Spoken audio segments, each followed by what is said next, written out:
Well, Lisa, you have a very compelling personal story, and I wondered if you would share that. I watched your video on your website today, and it was so moving. So, if you wouldn't mind, talk to us a little bit about that. Well, it makes me cry to tell it. I Mhm. was born to a beautiful red-haired mother in Newark, New Jersey, and a very witty father, a Jewish man. Frank Kaplan was his name. Frank Kaplan was, I mean, talk about the life of the party. He ran around with Rodney Dangerfield, who was a comic, but now Rodney Dangerfield had a different name when my father ran around with him. It was Jack somebody, I don't even know. And they were all siding salesmen. So all these Jews I was in Newark, so Jersey and New York, Oh, very close yeah. to each other, as you know. A lot of the Jews were siding salesmen. They were called Tin Men, and they all ran around together. But with my father and my mother, the thing that prevented them from achieving any great success in life was both of them were addicts and alcoholics.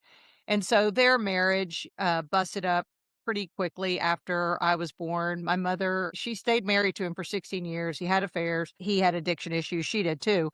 And so finally, when I was born, after many miscarriages, my mother named me Lisa, which her book said it meant God's gift. I'm not sure if that's exactly what it meant, but I was to her because she had all these Aw. miscarriages.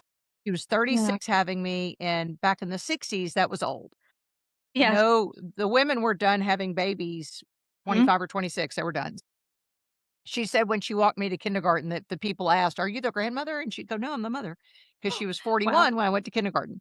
So they divorced quickly after I was born, and she remarried. And this time she married another Jew, but this one was a pill popper. So the first one was a drunk, and the second was a pill popper. And Mm. the pill popper, they divorced, obviously, not too long after they married because of his addictions. And he killed himself.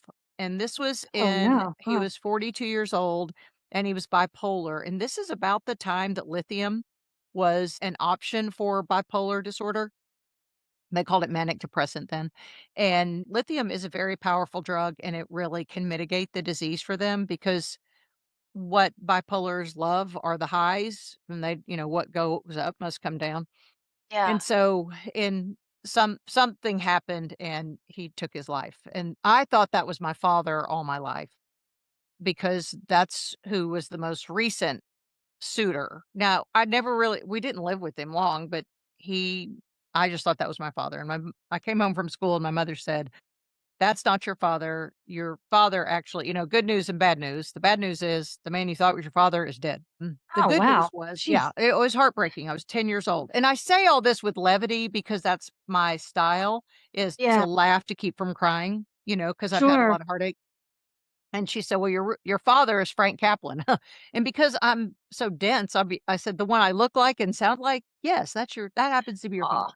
Okay, so Oh. I call him and say, "Daddy, it's me." Well, he doesn't want me. He's like, "What do you want?" I go, "Well, Oh. I just found out you're my daddy." And he goes, "Get your mother on the phone." I mean, he didn't Oh want my an gosh. obligation. 10 years So, old. Oh yeah, my 10 years gosh.